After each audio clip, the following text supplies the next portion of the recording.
The wind howled across the dead metal plains of Mavro 7. Scrap and broken machines lay everywhere, like a graveyard of forgotten technology. Cole Vance stepped out of his workshop, pulling his jacket tighter, even after years on this junk planet. The cold still cut deep into his bones. He scanned the rust-covered field with a flashlight, searching for usable parts. He wasn't here for money anymore. He was just surviving, fixing what others threw away. Sometimes it was a broken hoverbike. Other times, a power core from a crashed satellite. Tonight, he had a strange feeling in his gut. Something different was out there. Something waiting. As he moved deeper into the scrap dump, he heard it. A small, broken sound like a whimper. Cole froze, turned off his light, and listened again. A soft cry, like someone was hurt. Or scared. He followed the sound, pushing aside metal panels and cracked armor plating. Then, under a broken transport shell, he saw movement. Something small shifted beneath the junk.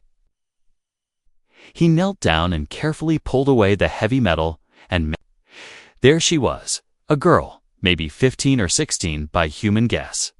Her skin was pale purple, her hair silver and tangled with grease. She had long fingers, strange eyes, and her body was thin. Fragile, wires stuck out from her back like someone had tried to cut her open. She blinked slowly, lips trembling. She looked at him like a scared animal, too weak to run, too tired to fight. Then she whispered something in a language Cole didn't understand. But he didn't need words. He saw fear in her eyes, pain in her body, and something else. Trust without thinking. He reached down and picked her up. She was light. Too light for someone her age. Her arms wrapped weakly around his neck. And she didn't let go. Cole didn't ask questions. He carried her all the way back to his old, rusted shack. Inside, he placed her gently on a padded bench and turned on the heating coils. The girl shivered, curling into herself. Whispering again in that strange tongue, he brought water, soft towels, and an old medkit. Gently, he cleaned her wounds, some fresh, some old and infected. She flinched at first, but then relaxed under his hands. Cole noticed something glowing faintly behind her ear. A small chip embedded into her skin, high-tech, alien, and probably illegal. He didn't touch it. Instead, he wrapped her in a blanket and sat nearby, watching her breathe. Hours passed, and she finally slept, her body still trembling. Cole leaned back, rubbing his face. "What the hell did you find, old man?" He muttered. The next morning, she was awake before him. She sat quietly, holding the blanket tight, eyes scanning everything like a frightened animal. When Cole walked in, she looked ready to run. But when he offered her food, her hunger was stronger than her fear. She ate slowly, watching him the whole time. Then she touched her chest, pointed at herself, and said, "Z." Zara. Cole raised an eyebrow. "Zara, huh?" He pointed to himself. "Cole." She nodded. "Cole." They weren't strangers anymore. The next few days passed in silence and simple signs. Zara didn't speak much, but she watched everything. She followed Cole like a shadow, mimicking his actions. Learning fast, he taught her how to hold tools, how to fix simple machines. She was a natural. Her hands knew things even she didn't. One night, during a thunderstorm, Cole found her sitting on the floor, curled up and shaking. He placed a blanket around her, and she looked up at him, eyes wide and wet. "Safe?" she asked, the first real word he heard from her lips. He smiled softly. "Yeah, you're safe here." She stared at him for a long time, then nodded. That night, she slept by the heater. A soft smile on her face for the first time, but Cole couldn't sleep. Something about that chip, her injuries, and her fear, it all pointed to something bigger. She wasn't just a lost alien girl. Someone had made her, hurt her, and thrown her away like garbage. He looked at her sleeping on the floor. She wasn't trash. She was something worth saving, and he had already made his choice. He would protect her, no matter what, even if it meant putting a target on his back. Even if she wasn't telling him the full truth yet, Xeno wasn't just hiding from the past. She was hiding from something far more dangerous than either of them realized, and Cole was about to walk right into it. Days passed slowly on the metal plains of Mavro 7, and Xeno became a quiet shadow in Cole's small world. She didn't talk much, but her presence was always near. She would sit cross-legged on the bench while Cole worked, her bright alien eyes studying every movement of his hands. Even without words, she learned quickly. One morning, she had already fixed a broken circuit board before Cole could explain what it even did. He gave her a proud nod, and she smiled for the first time, a small, fragile smile that faded almost as fast as it came. Every night, Cole found her standing by the door, watching the sky. Her silver hair shimmered in the dim workshop light, and her shoulders always looked tense. He wondered what she was waiting for or who she was hiding from. Xeno never told him, and Cole didn't push, but something deep in his gut kept whispering. This girl wasn't just running, she was escaping something bigger. One day, Cole heard static crackle through his old radio scanner. Most of the time, it was just broken signals or junk messages. But this time, a voice came through low, firm and clear. "Target unit escape zone 9, the voice said. "Asset may be seeking shelter with locals. Approach with caution. Asset is highly valuable." Cole froze. He turned to look at Xeno, who had suddenly stopped sorting metal pieces and was staring at the radio. Her hands shook, and her breathing grew fast. She understood that voice, even if it wasn't in her language. She knew they were coming. Cole walked over, placed a hand on her shoulder, and whispered, "You're safe here, remember?" But she didn't answer. Instead, she backed away, pressed herself against the wall, and whispered something in a voice filled with fear. A word he didn't understand, but the way she said it made his skin crawl. That night, she didn't sleep.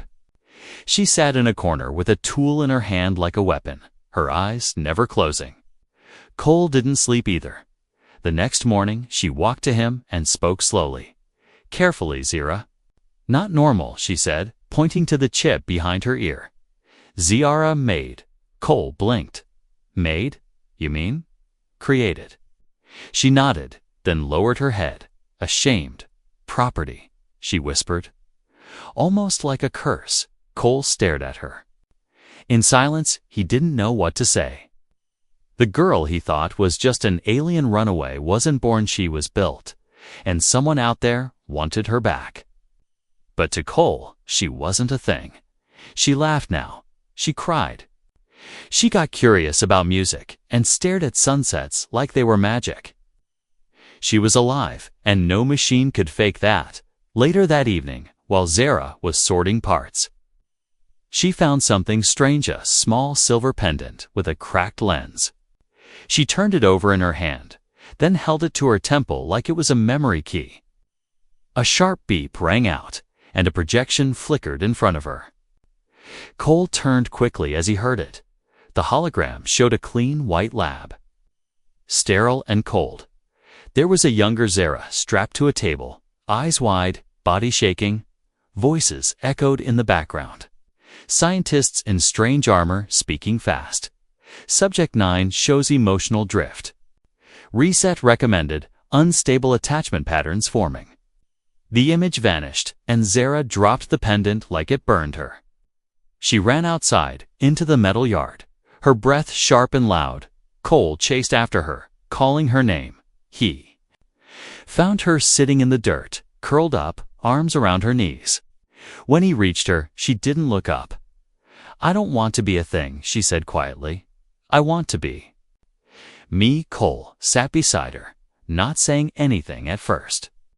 Then he gently put an arm around her and said, "You are you, Xeno. No one owns you now." She looked up at him, eyes red and wet. For a long second, she just stared. Then she leaned against him and whispered, "Don't give me back." Cole's jaw clenched, and he nodded. "I won't," he said. I promise. But far above them, hidden in the clouds, a small drone watched everything. A red light blinked twice, then vanished into the dark sky.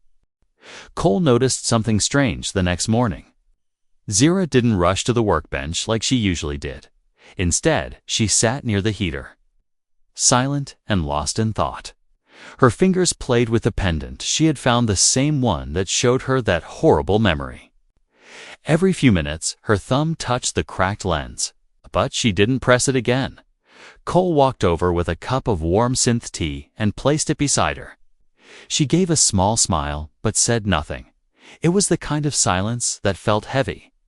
Like a storm building far away, Cole sat across from her, fixing a drone wing, trying not to push her, but he knew something was changing inside her.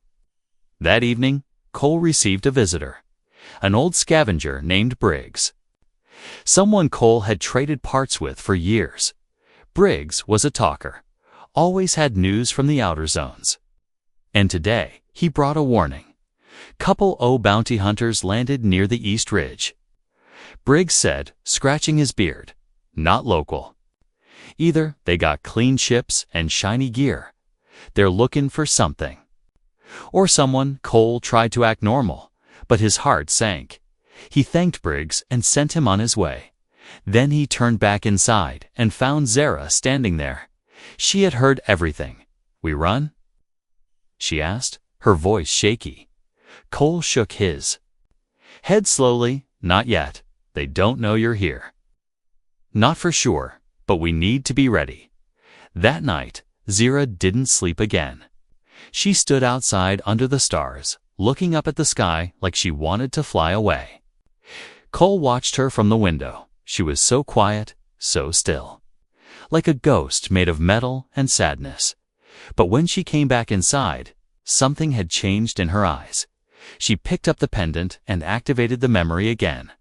Cole rushed to stop her, but she held up a hand. "I need to see," she said. The image flickered to life. This time it showed a different moment.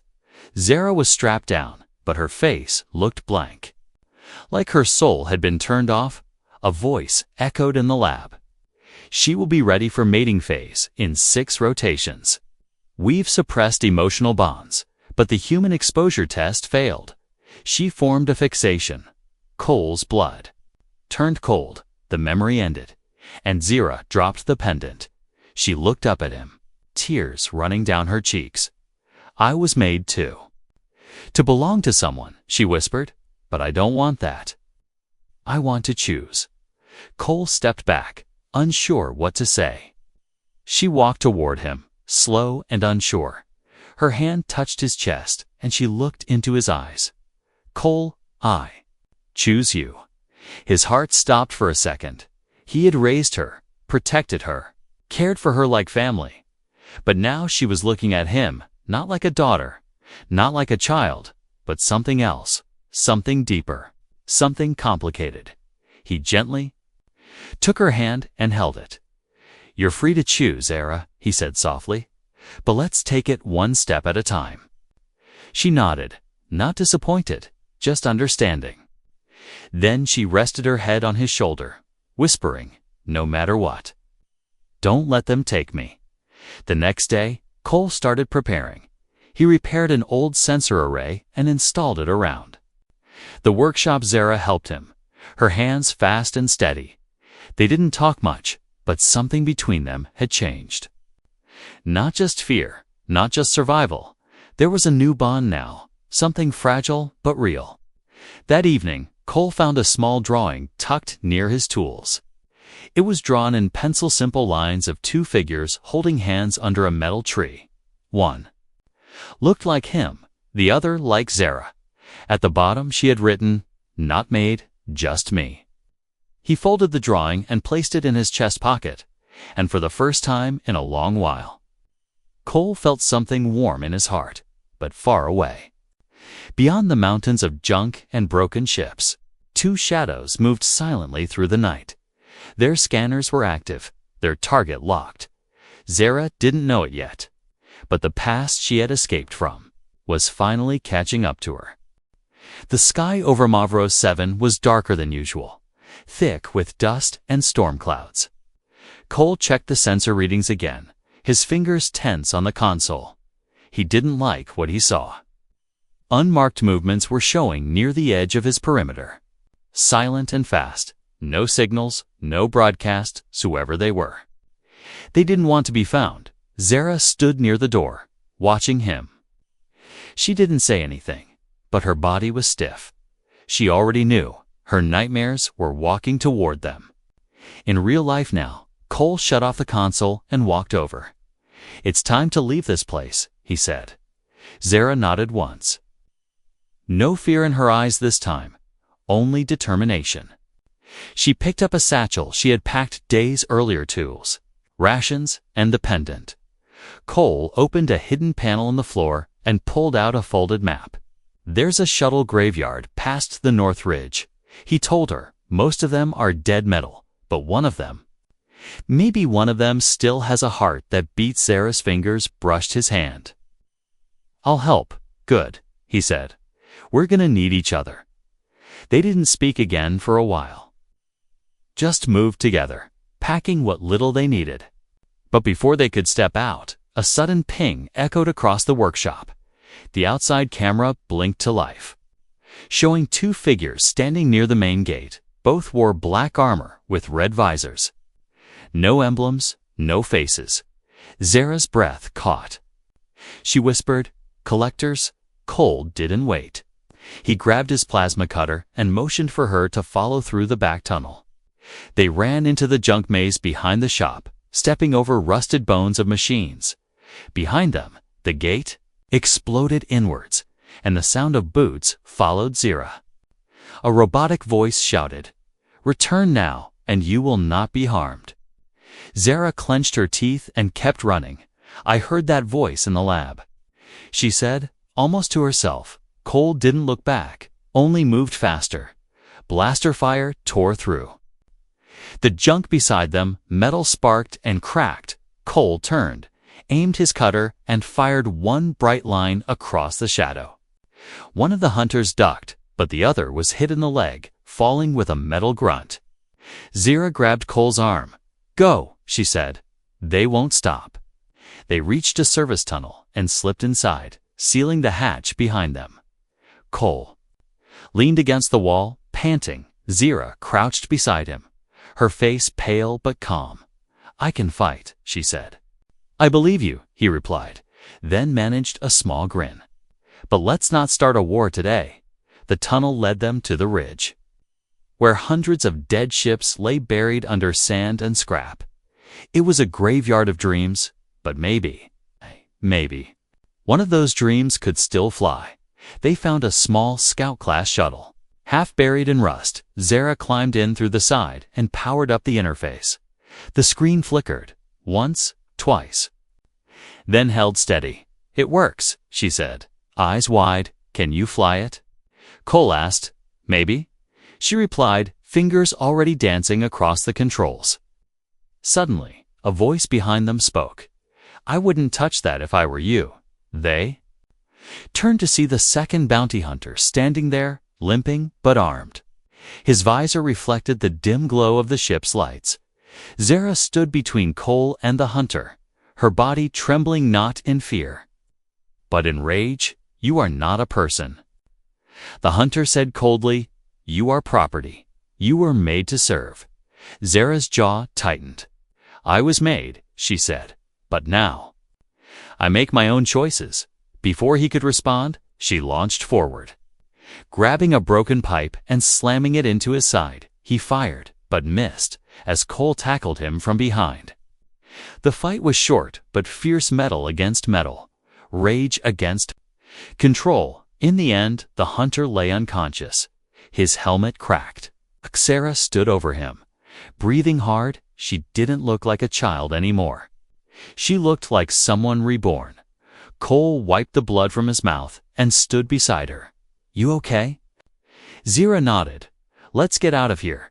They climbed into the shuttle, Zara guiding it with surprising ease. The engines coughed, choked, then roared to life. As the shuttle lifted from the junk and rose into the sky, Zera looked down one. Last time, she didn't smile, but she didn't cry either. She reached over and took Cole's hand. "Thank you," she whispered, "for seeing me as Spoo." Cole didn't answer with words. He just held her hand tighter, and below them, in the rust and dust, the wreckage of the past began to fade. The shuttle soared through the clouds, rising above the scrap planet Mavrosi 7 for the first time in years. Cole sat in the co-pilot seat, watching the broken world shrink beneath them. He had never thought he'd leave this place again. Now here he was, with a teenage alien girl at the controls, one who wasn't even supposed to be alive. Zera's hands moved quickly, eyes focused. She had never trained to fly. But something inside her remembered. It was like muscle memory, burned deep into her body when she was created. Her brow was furrowed, and her lip slightly trembling. But she didn't stop. Cole kept glancing at her, watching how much she had changed. She wasn't that weak, scared girl anymore. She was something stronger, something brighter and more dangerous than even she understood. A loud beep echoed through the ship's console. "Proximity alert," she said, voice tight. Cole looked at the scanner, then cursed under his breath. A small tracking beacon was blinking beneath the ship's frame. "They tagged us," he muttered, "probably when we were in the tunnel." Zera stared at it, then nodded slowly. She guided the ship toward a low orbit and pulled up a panel beside her seat. Without speaking, she reached in and yanked out the tracker's core, burning her fingers in the process. She didn't flinch. "Gone," she said, tossing the smoking piece onto the floor. Cole grabbed a medpack and gently treated her hand. She watched him with quiet eyes, letting him wrap the burn. Her voice came out soft, almost hesitant. "You care for me, like more than just someone you found?" He paused, looking at her. "I do," he said. "You're not a thing, Zera. You're someone I trust." She looked down, her cheeks turning slightly purple. "But would you still trust me," she whispered, "if I wasn't made to be a daughter, but made to be something else?" Cole was quiet. He didn't know the answer, not fully, but he knew what he felt. Her presence made him feel alive again, like he had something to fight for, not because of what she was made for, but because of what she chose to become. Before he could answer, a warning light flashed. A patrol ship had locked onto them from the nearby quadrant. "They're fast," Zera said, checking the system. "Too fast for this old engine." Cole nodded. "We can't outrun them, but we might be able to lose them." They dropped the ship into a narrow asteroid belt, sharp and dangerous. Zera weaved through the debris like it was instinct, her eyes sharp, her hands steady. The patrol ship followed, firing bursts of plasma to try and knock them off course. Cole handled the rear cannons, returning fire. But they were badly outgunned. A blast hit the side of their ship, and the console sparked. Zera cried out as the left controls burned her palm. Cole turned to her. "Can you still steer?" She nodded, teeth clenched. "Yes." The shuttle dove hard through a spinning asteroid and into a narrow ice tunnel. The enemy ship tried to follow but struck a frozen rock and exploded in a flash of fire and smoke. Zera let out a deep breath and leaned back in her seat, shaking. "We're safe," she whispered. "For now." Cole added, rubbing his tired eyes. They drifted through the calm of space, the stars reflecting off the cracked glass of their ship. In the quiet, Zera looked at Cole, her voice trembling now. "When I was in the lab, they said I would never understand love, that I wasn't built for it. But they were wrong." Cole looked at her carefully. "What do you feel now?" he asked gently. Zera's eyes watered. "I feel like you make me want to live, like I'm not just metal and code, like I'm someone who matters." He reached out and wiped the tear from her cheek with his thumb. She leaned into his touch, her eyes closed. "You saved me," she whispered. "But I don't want to be your burden. I want to be your reason." Cole's heart ached. He had tried to protect her like a father, but she had grown, and now she looked at him not like a child, but like a woman finally choosing her own path. "We'll figure this out," he said, "one day at a time." She nodded and laid her head on his shoulder. And there they sat, in silence, floating among the stars. For the first time, Xero wasn't running from anything. She was running towards something that felt like hope. But neither of them knew what waited ahead, because some secrets from Xero's creation had not been erased. And someone else, someone even more powerful, had just noticed her signal again. The stars outside the ship shimmered like frozen fire. Cole adjusted the course while Xero rested in the co-pilot chair beside him. Her burns were healing slowly, but her mind was far from calm. She stared out the window with quiet eyes, the kind that held too many thoughts and not enough peace. They hadn't spoken much since the last battle. Both were tired, both unsure what the next step should be. The ship's engine hummed softly beneath them, a steady sound in a galaxy full of chaos. Xero finally broke the silence. "Cole," she said gently, "do you think I'm still being watched?" He looked over, brow furrowed. "I hope not," he replied.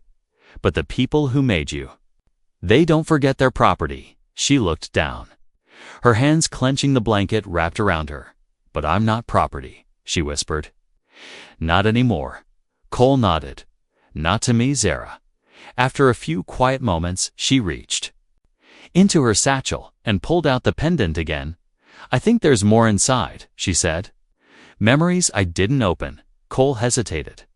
"Are you sure you want to see them?"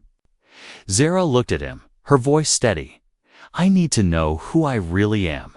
She pressed the lens, and the hologram lit up once more. This time, the image was not of pain. It was a record dozens of Xero-like girls, all standing in a white room, all wearing the same suit. Each one had the same eyes, same silver hair, except Xero, who kept turning her head toward one of the human guards. She wasn't obeying like the others. A voice echoed through the memory. Subject 9 shows deviation. Exposure to male staff created unexpected imprinting. Emotion layer corrupt. Suggest termination. Command override denied. Xero stared at the recording. Her body frozen, Cole stood slowly, his chest tight. "They wanted to kill you because you cared," he said. "I wasn't supposed to care," Xero whispered. "I was supposed to obey. They said I was a failed unit."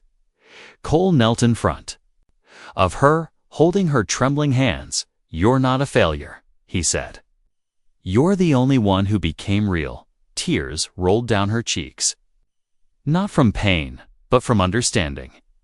"I wasn't born," she said softly, "but I still feel things. I feel safe with you. I feel something deeper." She reached up and touched his cheek. Her fingers warmed despite the cold air in the ship. "I know you raised me," she whispered, "but I'm not a child anymore. I want to be seen for who I am now, not who I was made to be." Cole didn't move for a long moment. His mind raced, confused, conflicted. She was strong. She was beautiful. And she was looking at him with eyes that held nothing but truth. "I do see you, Xero," he said quietly, "and that scares me more than I thought it would." She didn't pull away. Instead, she rested her forehead against his and closed her eyes. "I'm not asking for you to love me now," she said. "Just don't close your heart to me." Before he could reply, a loud warning flashed on the screen.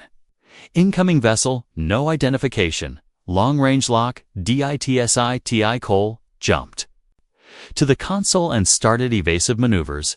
Xero took the co-pilot seat. Wiping her face and focusing fast. "They found us again," she said, voice hard now. On the screen, a massive ship emerged from hyperspace, bigger than anything they had seen before. Cole stared at the symbol on its hollow triangle with a circle in the middle. Xero's face went pale. "That's the primary lab ship," she whispered. "The one I escaped from. They sent the mothership," Cole muttered. For one girl. Zara's voice cracked. Not just for me. There's something inside me. I think it's what they really want? Cole looked at her. What do you mean? She held up the pendant again and placed it into the ship's scanner. A new file unlocked, one she didn't even know was there. It showed a formula, a genetic structure unlike anything human or alien. The file was labeled Project Seed. Universal Hybrid Compatibility. Successful Fertility Trials. Subject-9. Cole felt the breath leave his lungs. You're not just a prototype, he said slowly. You're a blueprint. For the future of cross-species life, Zara's hands shook. They don't want me to love. She said, they want me to breed.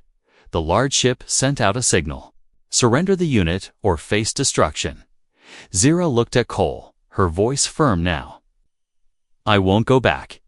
He stood beside her, placing a hand on her shoulder. Then we fight. The massive lab ship loomed above them like a dark mountain in space. Its weapons were locked, engines silent, watching their little shuttle like a lion staring at a rabbit. Inside, Cole stood at the control panel, hands tense, mind racing. Beside him, Zara was calmed. Her eyes burned with something more than fear now. It was defiance. They don't want me, she said softly. They want what I carry inside me. Cole looked at her, confused. You're not pregnant? He said slowly. No, she replied, but my body holds the seed formula, the key to hybrid life. If they capture me, they'll erase everything that makes me. Me, the ship's come crackled to life. This is Overseer Talix of the primary genetic vessel, said a voice, cold and sharp. Return Subject 9. And no further damage will occur. Zara stood and pressed the come button. I am not your subject, she said, her voice firm. My name is Zara, and I belong to no one. The voice didn't respond. But the ship began charging its main cannon. Cole grabbed the emergency thruster controls. We can't fight them head-on. He muttered, but maybe. Maybe we can blind them. Zara's eyes lit up. The asteroid belt. There's a gas pocket inside one of the larger rocks, if we shoot it. Cole nodded, already guiding the shuttle toward it. Boom, he said, with a half-smile. The lab ship followed, not rushing because they believed they had already won. But inside that old rusted shuttle, two beings, one human. One created refused to bow. Zara calibrated the rear pulse cannon, fingers flying across the console. Cole maneuvered between spinning rocks, dodging debris with practiced grace. Behind them, the enemy drew closer. A shadow that swallowed light. Then Zara shouted, Now, Cole. Pulled hard, spinning the shuttle around just as Zara fired a concentrated blast into the gas pocket. A second later, a massive explosion filled the asteroid belt with fire, ice, and rock. The shockwave hit both ships, but Cole's smaller shuttle had already ducked beneath a nearby rock shield. The lab ship wasn't so lucky. Its scanners were blinded, its side engines damaged. We've got maybe 2 minutes, Cole said. Where do we go? Zara hesitated, then opened the last hidden file on her pendant. A set of coordinates appeared deep space, uncharted. This was my backup exit point, she said. Built into me in case I ever escaped. Cole didn't ask questions. He just punched in the coordinates. The ship rattled as the jump drive engaged. Behind them, the enemies scrambled to recover ahead of them. A new chance, light bent, space folded, and the stars stretched when they came out of the jump. Everything was silent. No enemy ships, no planets. Just a beautiful blue nebula and a small moon-like station floating quietly. Zara's voice broke. The silence. We're safe, she said, almost like she couldn't believe it. Cole leaned back, breathing slowly. His hands were shaking, but not from fear, from what had just been lost. And what had just been saved. Zara stood up and walked to the window, her silver hair glowing under the nebula light. She turned to him, eyes soft now. "Thank you for fighting for me," she whispered. Cole stood beside her. "I didn't just fight for you, Zara," he said. "I fought for what you are now and who you're choosing to become." She reached out and took his hand. "No more running," she said. "I don't want to be a test subject or a blueprint. I want to live, to feel, to love." Cole looked into her eyes. And for once, there was no guilt or confusion. There was only clarity. She had grown beyond what she was created to be. She had become someone real. "I don't see a machine when I look at you," he said quietly. "I see someone brave, someone kind, someone beautiful." Zara stepped closer, her voice barely a whisper. "Can I stay with you? Always?" Cole nodded slowly. "If you'll have me," she smiled, a real, full smile, and leaned into him. Their foreheads touched again, just like before. But this time, there was no pain behind it, only peace, far away. The lab ship would eventually repair itself. The scientists would search again. But they would never find her not. Now, not as long as Cole was with her. Zara was no longer a number, no longer a thing. She had escaped the past, faced the truth, and chosen her future. And she had chosen him.